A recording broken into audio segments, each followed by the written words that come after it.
जय हिंद साथियों, मेरे YouTube चैनल टॉक्स विद विश्वास में आपका स्वागत है। आज हम लोग मुद्दा श्रृंखला के अंतर्गत समान अध्ययन के कुछ और मुद्दों को देखेंगे जो भारतीय सिविल सेवा, राज्य सिविल सेवाओं के साथ साथ अन्य सभी प्रतियोगी परीक्षाओं के लिए अत्यंत उपयोगी होगा। हमारा पहला मुद्दा है भारतीय मानक ब्यूरो। भारतीय मानक ब्यूरो या ब्यूरो ऑफ इंडियन स्टैंडर्ड्स अर्थात BIS एक राष्ट्रीय मानक निकाय है जो मानकीकरण, मार्किंग और वस्तुओं की गुणवत्ता का प्रमाणीकरण करता है। भारतीय मानक ब्यूरो उपभोक्ता मामलों, खाद्य एवं सार्वजनिक वितरण मंत्रालय के अधीन कार्य करता है। ध्यान रखेंगे कि भारतीय मानक ब्यूरो एक निकाय है जो मानकीकरण, मार्किंग और वस्तुओं की गुणवत्ता का प्रमाणीकरण करता है और यह उपभोक्ता मामलों, खाद्य एवं सार्वजनिक वितरण मंत्रालय के अधीन कार्य करती है। BIS की स्थापना 1 अप्रैल 1987 को किया गया है। इसके 5 क्षेत्रीय कार्यालय हैं, जिसमें पूर्वी क्षेत्र का कार्यालय कोलकाता में, दक्षिणी क्षेत्र का कार्यालय चेन्नई में, पश्चिमी क्षेत्र का कार्यालय मुंबई में, उत्तरी क्षेत्र का कार्यालय चंडीगढ़ में और मध्य अर्थात केंद्रीय क्षेत्र का कार्यालय दिल्ली में है। पहले BIS का नाम भारतीय मानक संस्थान अर्थात ISI था, जिसकी स्थापना 6 जनवरी 1947 को की गई थी। हमारा दूसरा मुद्दा है भारतीय सेना दिवस।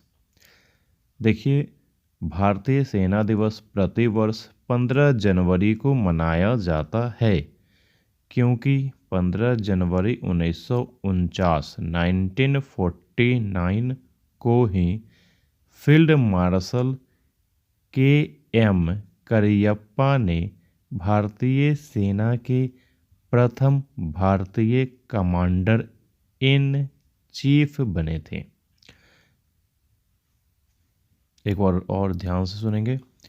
भारतीय सेना दिवस प्रतिवर्ष 15 जनवरी को मनाया जाता है क्योंकि 15 जनवरी 1949 को फील्ड मार्शल KM करियप्पा भारतीय सेना के प्रथम भारतीय कमांडर इन चीफ बने थे। करियप्पा पहले अधिकारी थे जिन्हें फील्ड मार्शल की 5 सितारा रैंक दी गई थी, जबकि दूसरे फील्ड मार्शल सैम मानेकशॉ थे। भारतीय सेना के अंतिम British commander in chief general sir Francis butcher थे। ध्यान रखिएगा कि भारतीय सेना के अंतिम British commander in chief general sir Francis butcher थे। KM करियप्पा ने जय हिंद का नारा अपनाया, जिसका अर्थ होता है भारत की जय, भारत की जय या भारत की जीत। भारतीय सेना की स्थापना ब्रिटिशों द्वारा 1 अप्रैल 1895 को की गई थी। हमारा अगला मुद्दा है पूर्व सैनिक दिवस। भारतीय सशस्त्र बलों द्वारा प्रतिवर्ष 14 जनवरी को पूर्व सैनिक दिवस मनाया जाता है क्योंकि 14 जनवरी 1953 को भारतीय सेना के प्रथम commander in chief field marshal KM Cariappa सेवानिवृत्त हुए थे।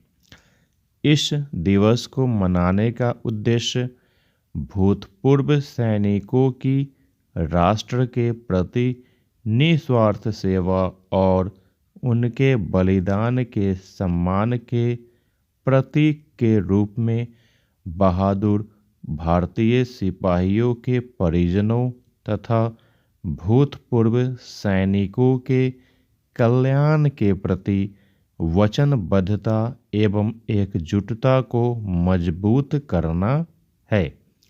ध्यान रखिएगा, सेना दिवस 15 जनवरी को मनाते हैं जबकि पूर्व सैनिक दिवस 14 जनवरी को मनाते हैं और दोनों का संबंध के.एम. करियप्पा से है। और अगला मुद्दा है भारतीय खाद्य निगम, और यह अंतिम मुद्दा है। भारतीय खाद्य निगम फूड कॉरपोरेशन ऑफ इंडिया अर्थात FCI की स्थापना 14 जनवरी 1965 को 1965 को भारत सरकार के एक सांविधिक स्टैट्यूटरी निकाय के रूप में भारतीय खाद्य निगम अधिनियम 1964 के अंतर्गत किया गया था। भारतीय खाद्य निगम उपभोक्ता मामले, खाद्य एवं सार्वजनिक वितरण मंत्रालय के खाद्य एवं सार्वजनिक वितरण विभाग के अंतर्गत कार्य करता है।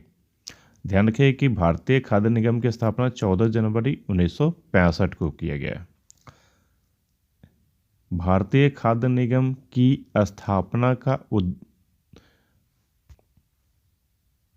स्थापना देश में भीषण संकट, विशेष रूप से गेहूं के अभाव के कारण किया गया था।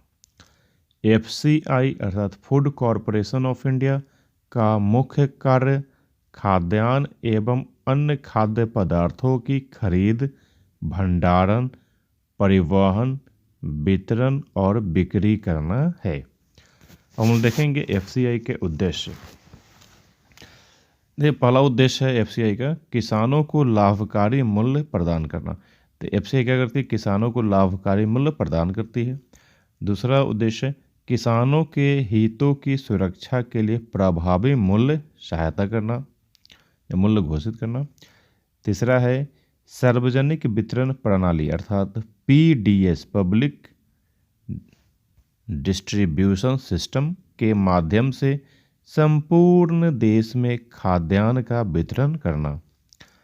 खाद्यान्नों के कार्यात्मक खाद्यान्नों के कार्यात्मक बफर स्टॉक का संतोषजनक स्तर बनाकर राष्ट्र की खाद्य सुरक्षा सुनिश्चित करना।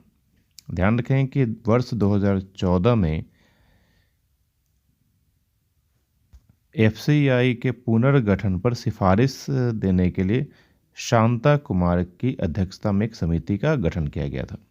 यानी वर्ष 2014 में गठित शांता कुमार समिति का संबंध FCI के पुनर्गठन से है। इसी के साथ मुद्दा श्रृंखला का यह समाप्त होता है। धन्यवाद।